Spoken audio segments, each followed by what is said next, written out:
Kata Nabi SAW, Allahumma barik li ummati fi bukuriha, berikanlah berkah pada umatku fi bukuriha, paling pagi. Jadi berkah itu ibarat burung yang berterbangan. Burung merpati dilepaskan dari sarang sebanyak 100.000 ekor terbang. Maka mana pohon yang paling rimbun, di situ dia akan hinggap. Kalau burung itu dianggap sebagai keberkahan, simbol berkah, maka mana yang paling tinggi dahannya, pucuknya, di situ dia akan hinggap, karena itu yang dia temukan duluan. Begitulah pagi ini. Siapa yang paling awal bangun paginya, itulah pohon yang paling tinggi, di sanalah keberkahan paling awal hinggap. Jadi siapa yang bangun tadi jam 3, dia yang paling banyak berkah dia dapatkan. Tapi berkah itu sesuatu yang immateri, bisa dilihat dengan mata, bisa disentuh dengan tangan, bisa ditangkap dengan panca indera, materi. Yang tidak bisa ditangkap non materi, atau bahasa lainnya fisik dengan psikis. Loh, itu dia dari tadi kok senyum-senyum sendiri. Mohon maaf Pak Ustadz, dia sakit, tapi kelihatannya badannya sehat. Sakitnya psikis, tidak kelihatan. Bahasa Arabnya yang satu zahir, yang satu batin. Makanya selalu kita memohon maaf zahir dan batin. Dalam lagu bahasa Indonesia begitu juga. Indonesia tanah airku, tanah tumpah darahku, bangunlah jiwanya, bangunlah badannya. Badan ini yang kelihatan. Sedangkan dengan bangun pagi, kita bukan sedang membangun badan fisik saja. Bahwa orang mengatakan siapa yang bangun pagi dia yang paling sehat, tidak dapat dipungkiri. Tapi kita lebih dulu connect dengan Allah Subhanahu wa ta'ala.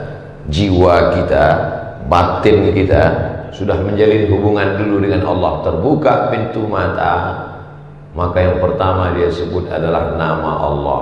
Alhamdulillahilladzi ahyana ba'dama amatana wa ilaihin nusyur. Walaupun ibu paling sayang dengan bapak, tak mungkin ibu waktu bangun pagi, oh Mas Parno, mohon maaf kalau kebetulan namanya, yang pertama kali diikatkan hidup dengan Allah. Kullu amrin zibalin, semua amal yang baik, walam yubda bihamdillah. Dalam riwayat lain, walam yubda bi bismillah. Semua amal yang baik kalau tidak dimulai dengan nama Allah, maka dia tidak bisa menjadi amal. Semua bangun pagi ini. Orang Singapura sudah bangun pukul 4 karena mereka masyarakat paling aktif, ekspor importnya maju, ekonominya. Orang Barat sudah bangun. Yang paling awal bangun orang Jepang karena matahari lebih dulu terbit di tempat mereka. Tapi bangun kita bernilai ibadah yang bisa dibawa mati menghadap Allah. Kenapa begitu? Karena bangun kita menyebut nama dia, Bismika. Itu kalau mau tidur. Tapi kalau pas bangun, alhamdulillahilladzi ahyana ba'da ma amatana wa ilaihin nusyur. Itulah makna innamal a'malu binniyat. Segala amal dinilai dengan niatnya. Nanti saat amal kita dihitung di hadapan Allah SWT, semua orang beramal, wa qadimna ila ma'amilu min amalin. Semua amal mereka kami tunjukkan di depan mata mereka. Ini amalmu, ini ibadahmu, ini. Faja'alnaha haba'an mansura. Kami jadikan dia seperti debu yang berterbangan, tak bernilai di hadapan Allah. Kenapa tidak ada nilainya? Karena tidak menyebut nama Allah Subhanahu wa ta'ala. Kita tadi masuk toilet kamar mandi pun menyebut nama Allah. Allahumma inni a'udzubika minal khubusi wal khaba'is. Memasukkan makanan ke mulut pun menyebut nama Allah. Ya gulam, wahai anak kecil, kul mimma yalik, makanlah apa yang dekat darimu. Samillah, sebut nama Allah. Bismillah, hadis sahih. Bismillah. Adapun yang panjang itu hadisnya dhaif. Alhamdulillahillah. Yang panjang, Allahumma barik lana fima razaqtana wa qina adzabannar. Oke, nanti kalau kelihatan ada kawan di sebelah tiba-tiba Bismillah, loh ente kok lapar sekali kelihatannya. Inilah hadis yang sahih, akhi. Padahal saking kan laparnya. Jadi kalau gitu Allah barik lana fima razaqtana wa qina azabannar nggak boleh kita baca. Boleh, karena cukup 5 syarat.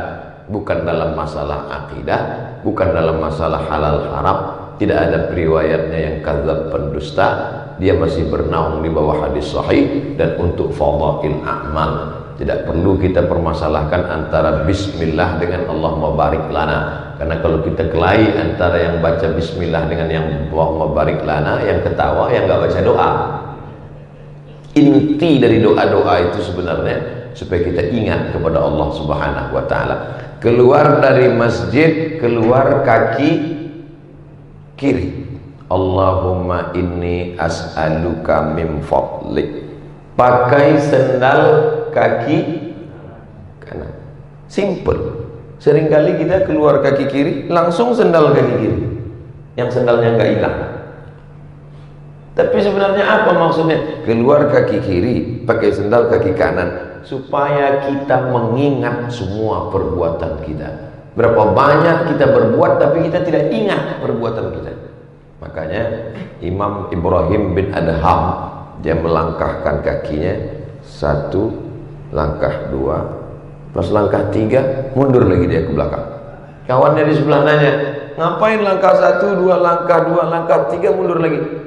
Ketika aku melangkah yang pertama, aku bisa mempertanggungjawabkannya di hadapan Allah nanti kalau ditanya. Langkah yang kedua, aku juga yakin begitu. Ketika melangkah ketiga, aku mulai ragu, apakah langkahku ini mencari ridha Allah atau tidak.